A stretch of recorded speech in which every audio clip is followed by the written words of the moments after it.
好，来继续来看这妈妈真有警觉心，保护着查囝的安全。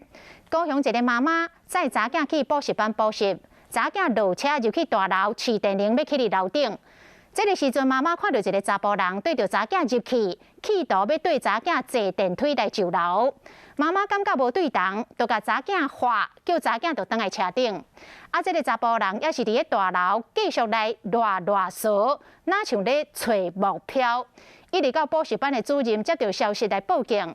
这段影片马上分享伫咧网络顶，就是要来提醒着家长甲囡仔爱提高警觉，注意家己的安全。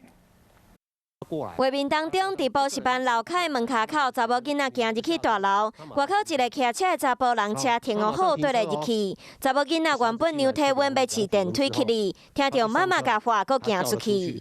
原来是开车送查某囡仔来的妈妈，警觉心真悬，发现怪怪，打电话去甲补习班讲这件代志。他在看那个小女生，他写完是不是他就要上楼了？他没有。 他一直在看外面，他一直在看那个小女生怎么不进来。透过镜头会使看到这段时间，这位查甫人对咧量体温、填资料，试电梯了后门拢开啊，煞袂上楼，直直对外口看。后来才坐电梯去10楼，班主任报警了后，伫1楼甲查条咧，佮问伊到底要创啥。那我最主要是要让警察来呢，给他留一个记录下。你看他已经想要跑了，他已经开始心虚了。这位查甫人伫前一天其实就伫这栋楼乱扫，互其他楼层的人反映。看似怪怪的啦，因为他前一天也是有来，他也是有到10楼去看看这个男子有没有重复的折返，或者是到附近的大楼做出奇怪类似的举动。